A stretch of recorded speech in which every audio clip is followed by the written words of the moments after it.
Baiklah, kami dari kelompok 4 akan menjelaskan tentang strategi kelangsungan hidup anak.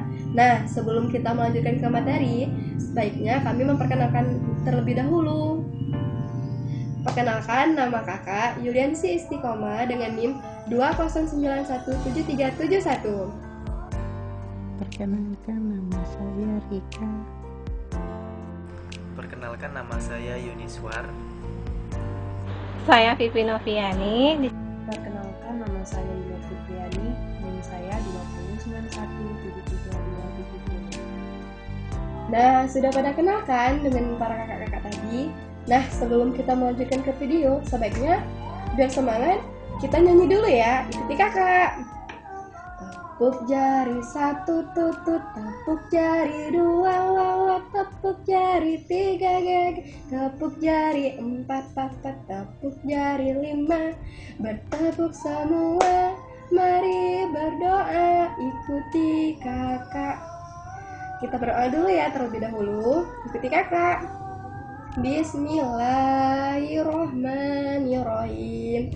Rabbi srohli sodari wa yassirli amri wahlul 'uqdatam min lisani yafqahu qawli. Amin. Nah, selanjutnya beberapa teman kakak yang tadi sudah memperkenalkan diri akan menjelaskan tentang beberapa penjelasan. Langsung kita simak ya. Check it on. Baiklah, di sini saya akan menjelaskan tentang sejarah perkembangan sistem perlindungan anak di Indonesia. Secara umum, sejarah perkembangan sistem perlindungan anak di Indonesia masih baru, namun telah menunjukkan kemajuan yang signifikan dari sisi kebijakan dan perundang-undang.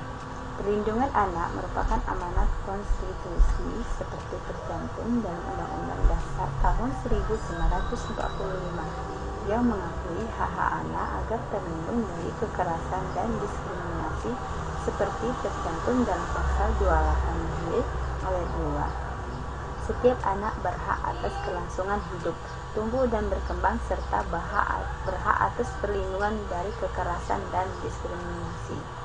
Urusan terkait anak dalam undang-undang baru diatur pada tahun 1970-an yang masuk dalam Undang-Undang Nomor 1 Tahun 1974 tentang perkawinan.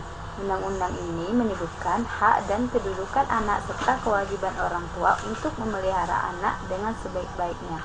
Perundang-undangan yang secara khusus menyebut kesejahteraan anak baru lahir di akhir tahun 1970-an. Dalam Undang-Undang Nomor 4 Tahun 1979 telah diatur hak-hak anak, peran orang tua dalam merawat dan mengasuh anak, dan usaha-usaha untuk mencapai kesejahteraan anak. Upaya-upaya untuk mencapai kesejahteraan anak yang disebut dalam undang-undang ini kemudian diatur dalam peraturan pemerintah, termasuk pembinaan, pengembangan, pencegahan, dan rehabilitasi yang bisa dilakukan oleh unsur pemerintah maupun masyarakat. Namun demikian, undang-undang dan PP ini belum menetapkan ketentuan pidana atas pelanggaran terhadap pelantaran hak-hak anak. Momentum penegakan perlindungan anak di Indonesia baru terlihat lagi di era tahun 1990-an.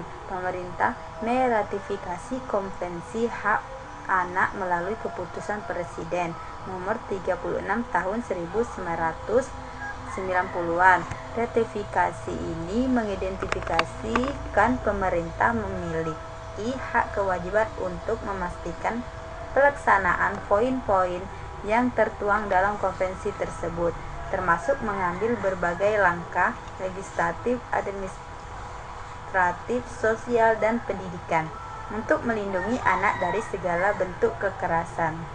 Dan di era reformasi antara tahun 1997-an sampai 1998, Kementerian Sosial beserta elemen masyarakat dan lembaga internasional menyiapkan terbentuknya Lembaga Perlindungan Anak di tingkat pusat dan daerah melalui SK Menteri Sosial Nomor 81/tahun 1997 Meskipun dibentuk melalui SK Kementerian Sosial, namun lembaga ini bersifat independen dari pemerintah dan dibentuk dengan tujuan utama untuk memberikan perlindungan anak dari segala tindakan kekerasan, pelantaran, dan perlakuan salah, diskriminasi, dan eksploitasi. Di tingkat pusat, LPA kemudian bernama Komisi Nasional Perlindungan Anak Komnas PA yang didirikan pada 26 Oktober 1998. Sejalan dengan era desentralisasi, LPA di berbagai daerah dibentuk dengan tugas utama menjalankan fungsi perlindungan anak di tingkat daerah. Kepemimpinan dalam Komnas PA sendiri dipilih melalui Forum Nasional Perlindungan Anak yang telah memilih beberapa pengurusan yang diantaranya dipimpin oleh Seto Mulyadi dan saat ini dipimpin oleh Aris Merdeka Sirait. Sistem perlindungan anak mengalami kemajuan pesat seiring dengan perkembangan dalam pemerintah di daerah reformasi dan desentralisasi. Di awal tahun 2000-an, lahir Undang-Undang Nomor 23 Tahun 2002 tentang Perlindungan Anak yang secara substansi jauh lebih komprehensif dibandingkan Undang-Undang Tahun 1979 tentang Kesejahteraan Anak.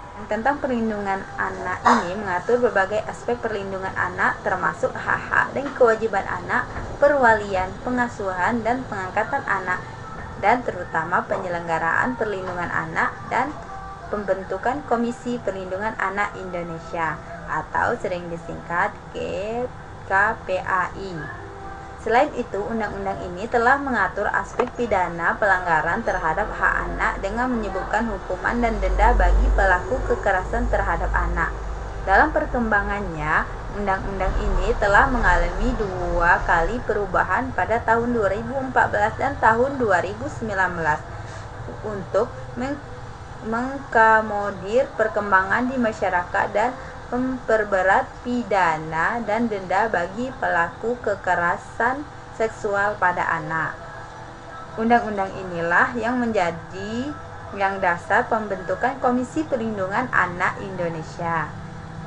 Dalam rangka mengefektifkan kerja program perlindungan anak seperti disebutkan dalam undang-undang, tugas utama KPAI diantaranya adalah mensosialisasikan peraturan perundang-undangan, menerima pengaduan dari masyarakat, melakukan pengawasan terhadap penyelenggaraan perlindungan anak di Indonesia, serta memberikan laporan dan saran kepada Presiden dalam isu perlindungan anak.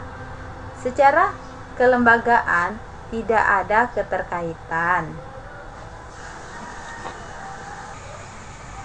antara KPAI dengan Komnas PA dan LPAI yang sebelumnya dibentuk atas prakarsa Kementerian Sosial dan elemen masyarakat.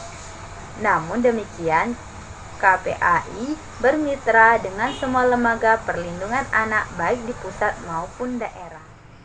Sasaran-sasaran yang akan dicapai dunia. 1. Kelangsungan hidup dan perkembangan anak. A. Memprioritaskan gizi anak. B. Pengurangan dan sepertiga tingkat kematian balita. C. Pengurangan dengan separuh tingkat kematian ibu bersalin. D. Pengurangan dengan separuh kekurangan gizi berat dan sedang pada anak-anak balita. E. Air bersih dan sanitasi yang aman bagi semua keluarga. F. Pendidikan dasar untuk semua anak dan penyelesaian pendidikan dasar sampai setidaknya 80% anak. Yang G. Pengurangan dengan separuh tingkat buta huruf pada orang dewasa dan tercapainya peluang yang sama untuk memperoleh pendidikan bagi pria dan wanita. H. Perlindungan bagi jutaan anak yang berada dalam keadaan yang sangat sulit dan penerimaan serta pelaksanaan Konvensi Hak Asasi Hak-Hak Anak di semua negara yang baru-baru ini disetujui. 2. Perlindungan bagi anak-anak perempuan dan wanita. A. Penyuluhan dan pelayanan keluarga berencana akan disediakan bagi semua pasangan untuk memberikan kemampuan kepada mereka dalam mencegah kehamilan dan kelahiran yang tidak diinginkan, yang selalu terlalu banyak dan terlalu dekat jaraknya, dan bagi wanita yang terlalu muda atau terlalu tua. Pelayanan-pelayanan seperti itu hendaknya disesuaikan dengan masing-masing tradisi, kebudayaan, agama, dan sosial negara. B. Semua wanita dapat memperoleh perawatan prenatal. Tersedianya bidan terlatih pada saat melahirkan dan sarana-sarana rujukan untuk kehamilan beresiko tinggi dan keadaan darurat yang berkaitan dengan kebidanan. C. Pengakuan oleh semua pihak atas kebutuhan khusus, kesehatan dan gizi bagi wanita sejak masa kanak-kanak, remaja, masa kehamilan, dan masa menyusui. 3. Gizi. A. Penurunan terjadinya kelahiran bayi dengan berat badan lahir rendah di bawah 2.500 gram atau 2,5 kilo menjadi kurang dari 10%. B. Pengurangan dengan sepertiga jumlah wanita yang menderita anemia, kekurangan zat besi. C. Pemberantasan secara nyata kekurangan vitamin A dan kelainan karena kekurangan yodium. D. Semua keluarga perlu mengetahui pentingnya mendukung wanita dalam tugas khusus menyusui anaknya dalam 4-6 bulan pertama dari kehidupan anak. E. Pemantauan dan promosi pertumbuhan anak untuk dilembagakan di semua negara. F. Penyebaran pengetahuan untuk memungkinkan semua keluarga menjamin keamanan makanan rumah tangga. 4. Kesehatan anak. A. Pemberantasan polio. B. Pemberantasan tetanus neonatal.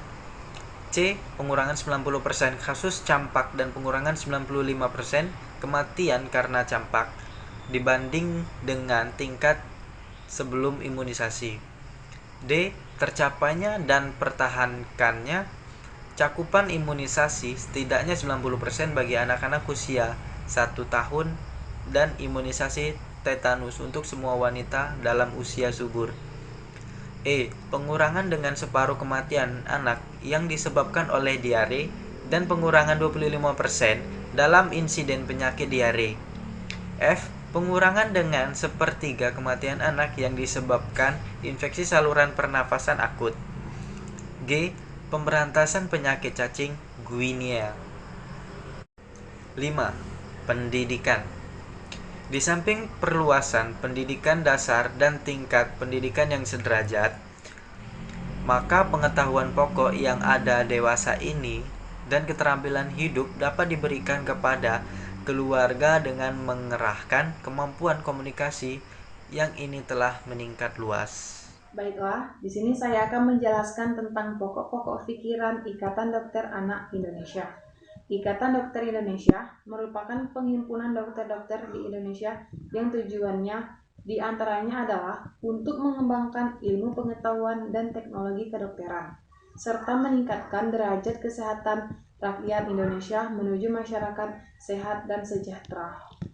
Ikatan Dokter Indonesia merupakan satu-satunya organisasi profesi yang diakui oleh Undang-Undang Nomor 29 Tahun 2004 tentang Praktik Kedokteran, bahwa Ikatan Dokter Indonesia mengembangkan sebagian tugas negara melalui Undang-Undang Praktik Kedokteran, yaitu yang pertama adalah menerbitkan rekomendasi izin praktek pasal 38, dan yang kedua melalui kolegium menyelenggarakan uji kompetensi, menerbitkan sertifikat kompetensi, membuat standar kompetensi pasal 1 ayat 4, dan yang ketiga adalah menyelenggarakan dan mengakreditasi pendidikan berkelanjutan CVD atau P2KB pasal 28, dan yang keempat adalah melakukan kendak mutu dan kendali biaya pasal 49, dan yang kelima adalah melakukan audit medik praktik kedokteran pasal 74, dan yang keenam melakukan pembinaan dan pengawasan praktik kedokteran pasal 54 dan 71.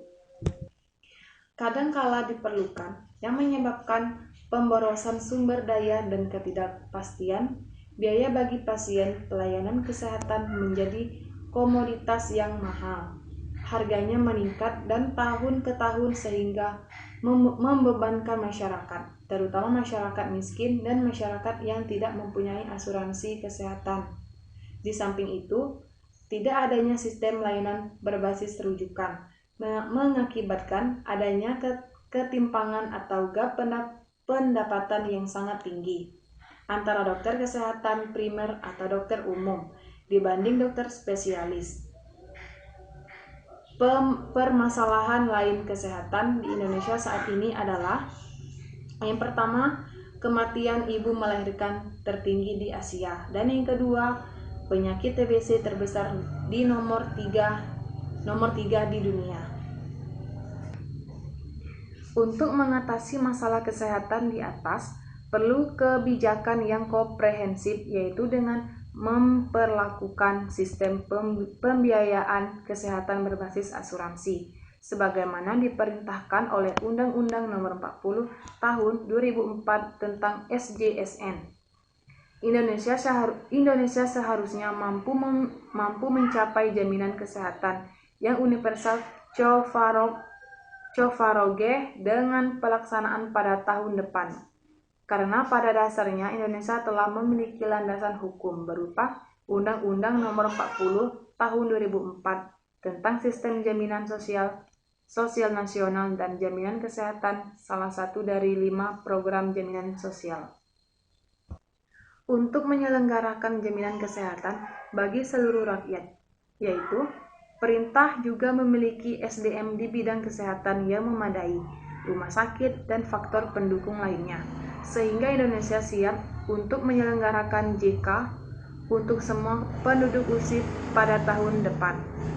Keuntungan lain yang diperoleh oleh Indonesia dengan jaminan kesehatan yang universal Coverage yaitu yang pertama adalah penyebaran tenaga kesehatan yang mereka sehingga meningkatkan akses rakyat terhadap hak kesehatannya. Dan yang terakhir adalah permasalahan kesehatan di Indonesia akan dapat diatasi dengan baik. Noviani, di sini saya akan menjelaskan tentang strategi kelangsungan hidup anak. Yang kita ketahui, anak tidak bisa memperjuangkan nasibnya sendiri.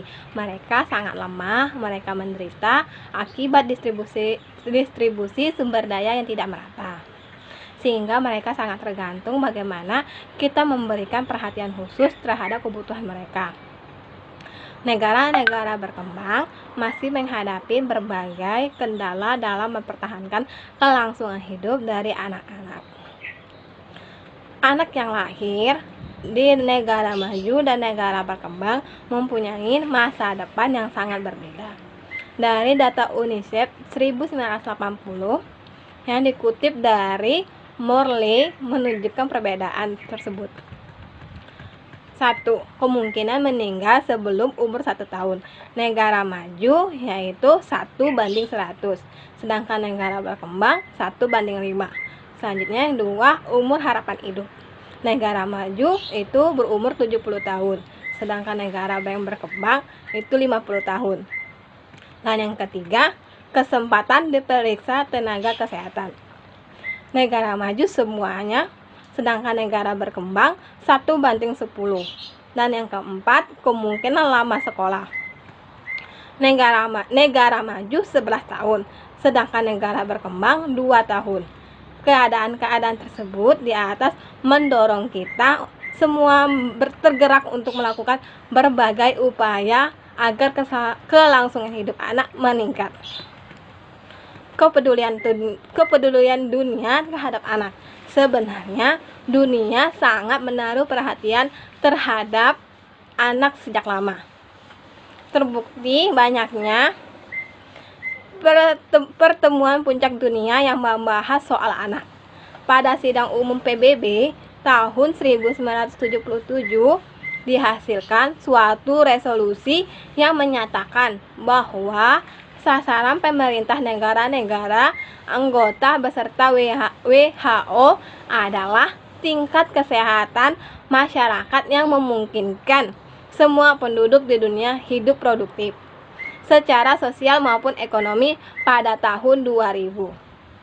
Resolusi ini dikenal dengan Health for All by the year 2000 atau Sehat untuk Semua pada tahun 2000. Demikian pula dengan konferensi internasional yang diorganisasikan dan disponsori oleh WHO dan UNICEF pada tanggal 12 September 1978 menghasilkan deklarasi Alma-Ata yang secara jelas mengemukakan bahwa pelayanan kesehatan primer merupakan kunci untuk mencapai sasaran sehat untuk semua pada tahun 2000.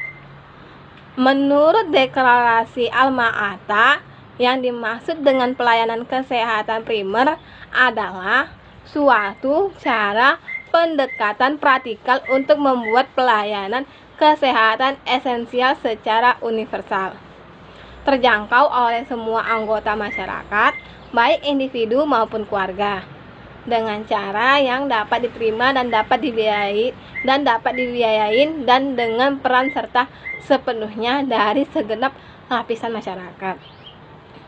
Grand JP dari UNICEF pada tahun 1984 menyatakan bahwa dengan GOBI Triple F dapat meningkatkan kelangsungan hidup anak.